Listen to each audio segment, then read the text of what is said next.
नमस्कार मित्रों, हमारे पुरानी पीढ़ी के लोग अपने जीवन में 100 दीपावली देख पाते थे, अर्थात 100 साल तक जी लेते थे। लेकिन आज के जमाने में 60 या 70 साल का जीवन भी अधिक माना जाता है, और उसमें भी जो लोग अच्छे होते हैं तो और भी कम उम्र में ही इस दुनिया को छोड़कर मृत्यु को प्राप्त कर लेते हैं। आपने लोगों को कहते सुना होगा कि भगवान अच्छे लोगों को जल्दी बुला लेते हैं। लेकिन क्या आपको पता है कि ऐसा क्यों होता है? क्यों दूसरों का भला करने वाले और अच्छे लोग बुरे और दुष्ट लोगों की तुलना में जल्दी मृत्यु को प्राप्त करते हैं? आपने लोगों को यह भी कहते हुए सुना होगा कि इस भले इंसान को इतनी जल्दी मौत क्यों आ गई और वह दुष्ट पापी अभी तक मरता क्यों नहीं है?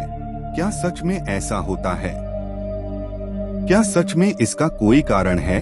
अनेक ग्रंथों में इसके बारे में बताया गया है। आज की इसने हम इन्हीं आधारों के माध्यम से इस प्रश्न का उत्तर ढूंढने की कोशिश करेंगे। तो चलिए वीडियो शुरू करते हैं। जातस्य ही ध्रुवो मृत्युः, गीता में भगवान कहते हैं कि जिस व्यक्ति ने जन्म लिया है उसका मृत्यु अवश्य ही होगा, और हमारे सनातन धर्म में माना जाता है कि किसी व्यक्ति के जन्म से पहले ही यह तय हो जाता है कि उसका जन्म कहाँ होगा, उसके माता पिता कौन होंगे, उसका विवाह किसके साथ होगा, यहाँ तक कि ये भी तय होता है कि उसकी मृत्यु कहाँ और कब होगी। सभी धर्मों में मृत्यु को एक अटल सत्य माना गया है, और जिसने जन्म लिया है उसे एक ना एक दिन मरना ही पड़ता है। किसी का जीवन या मृत्यु भगवान के हाथों में होता है। आपने सुना होगा कि जितनी चाबी भरी राम ने उतना चले। खिलौना हम वो खिलौना है जिसकी चाबी भगवान के हाथों में होती है, और सभी चीज उनकी इच्छा से ही होती है। हिंदू धर्म में मान्यता है कि भगवान हर अच्छे मनुष्य को किसी न किसी उद्देश्य के साथ ही इस मृत्यु लोक में भेजते हैं। जब वो उद्देश्य जल्दी पूरे हो जाते हैं तब भगवान उन्हें वापस बुला लेते हैं। अर्थात अच्छे लोगों की मृत्यु भी उनके अच्छे कर्मों पर ही निर्भर करती है। कलयुग के लक्षण में भी बताया गया है कि इस युग में पापी अधिक वर्ष तक जिएंगे और पुण्यात्मा जल्दी इस लोक को त्याग कर देंगे। इसके अलावा आपको ये भी बता दूं कि जो लोग ये कहते हैं कि मरने के बाद इंसान खाली हाथ जाता है, उन्हें यह जान लेना चाहिए कि 3 चीजें ऐसी हैं जो मरने के बाद भी उसके साथ जाती हैं। एक है संचित कर्म, दूसरा है स्मृति और तीसरी है जागृति।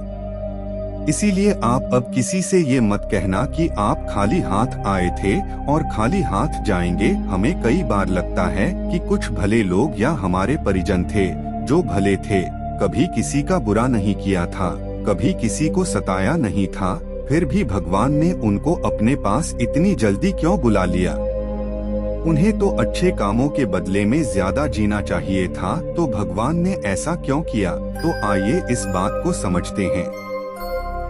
आपने कई प्राचीन कथाओं में सुना होगा कि जब कोई ऋषि, मुनि या भगवान किसी अफसर या देवता पर क्रोधित होते थे तो उसे सजा के तौर पर पृथ्वी लोक यानी मृत्यु लोक में जन्म लेने का श्राप देते थे। ये मृत्यु लोक दूसरे लोगों की तुलना में ऐसी भयानक और दुखदायक जगह है जहाँ सजा के तौर पर देवताओं और अफसरों को भेजा जाता था, और सजा मिलने पर वो देवता और अफसर गिड़गिड़ाते थे कि थे प्रभु, हमसे गलती हो गई, हमें माफ करें और हमारी सजा कम करें। यह मृत्यु लोक समस्त ब्रह्मांड में ना तो अच्छी जगह है और ना ही बुरी जगह है। आप इसे कर्मभूमि भी कह सकते हैं, और कर्मों के हिसाब से ही आपकी आगे की यात्रा तय होती है। जब हम जन्म लेकर यहाँ आते हैं तो हमें इस मृत्यु लोक की माया जाल और मोह माया घेर लेती है, और हमें यह मृत्यु लोक अच्छा लगने लगता है। हमें इस मृत्यु लोक और यहाँ रहने वाले लोगों से मोह हो जाता है। हम इस मृत्यु लोक को छोड़कर नहीं जाना चाहते हैं, और हमारा कोई साथी इस लोक को छोड़कर चला जाता है तो भी हमें दुख होता है। जब किसी इंसान की मौत होती है तो वह जीवात्मा यमराज के वहां जाती है, और वहां उसके कर्मों का लेखा जोखा होता है। उसने देखा जाता है कि उस जीवात्मा ने अच्छे कर्म किए हैं या बुरे कर्म किए हैं। अगर किसी जीवात्मा ने मृत्यु लोक में बहुत बुरे कर्म किए हैं, बहुत ज्यादा लोगों को सताया है, लूटा है, दुख पहुंचाया है, तो उसे दूसरे जन्म में उन सभी के साथ हिसाब चुकता करना पड़ता है और उसी कारण उस जीवात्मा को लंबा जीवन काल मिलता है। यदि जीवात्मा ने अच्छे कर्म किए हैं तो उसे अगले जन्म में कम सांसें दी जाती है। कई लोग कहते हैं कि अच्छे काम करने वाले को लंबा जीवन देना चाहिए और बुरे काम करने वालों को कम जीवन देना चाहिए। लेकिन भगवान ने जो व्यवस्था बनाई है वह सही और उत्तम है, क्योंकि इस मृत्यु लोक में रहना और जीवन व्यतीत करना हमारा लक्ष्य नहीं है। हम जीवात्माओं का अंतिम लक्ष्य तो परम पवित्र बनकर मोक्ष प्राप्त करना है और परमेश्वर का सानिध्य प्राप्त करना है। हर एक जन के साथ हमें अवसर मिलता है कि हम अपनी चेतना के स्तर को अच्छे काम करके ऊपर उठाएं, क्योंकि हम बुरे काम करते हैं तो हमारी चेतना का स्तर नीचे जाता है और हमें हजारों और कई बार तो करोड़ों सालों तक इस नृत्य लोक में दुखों को झेलना पड़ता है। कहा जाता है कि एक जीवात्मा को 84 लाख बार इस संसार सागर के चक्कर काटने पड़ते हैं, तब जाकर उसे मोक्ष मिलता है। लेकिन जो जीवात्मक अच्छे हैं, भले काम करते हैं, वह जीवात्मा जल्द से जल्द शुद्धता प्राप्त कर ले और कुछ ही जन्मों में के बाद मोक्ष प्राप्त कर लेते हैं। इसीलिए परमात्मा उनका जीवन काल कम रखता है, ताकि वह जीवात्मक इस मृत्यु लोक के कष्टों को कम सहन करें और परम धाम में जाकर परम शांति और परम आनंद को प्राप्त करें। और जिस जीवात्मा ने मृत्यु लोक में बुरे काम किए हैं, उसे इस मृत्यु लोक की यातनाओं को ज्यादा देर तक सहन करना पड़ता है और कई हजारों लाखों जन्म के बाद ही उसकी आत्मा पवित्र होती है। तब जाकर उसे परम धाम की प्राप्ति होती है।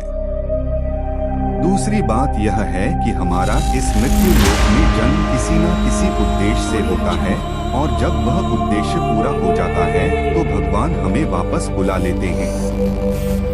ऐसा नहीं है कि सभी लंबा जीवन जीने वाले लोगों ने पूर्व जन्म में बुरे काम ही किए हो, लेकिन वह अभी जीवित है, तो इसका मतलब यह है कि उनके जीवन का उद्देश्य अभी तक पूरा नहीं हुआ है।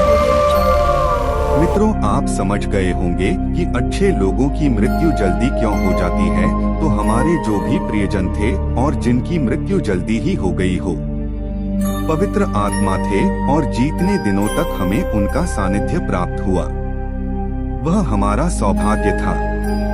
उनकी मृत्यु के बाद हमें प्रार्थना करनी चाहिए कि उनकी आत्मा जल्द से जल्द परम धाम को प्राप्त करें और परम शांति और परम आनंद को प्राप्त करें। यह जन्म मृत्यु का रहस्य कुछ ज्यादा ही गहरा होता है, जिसे देवता लोग भी नहीं समझ पाते हैं। इसीलिए मित्रों, आज से अपने जीवन को सार्थक बनाने के लिए अपने गलत आदतों को छोड़कर अच्छे आदत अपनाएं। धर्म और तपस्या में मन लगाएं, क्योंकि ईश्वर सर्वशक्तिमान है और वही हमारा बेड़ा पार कर सकता है।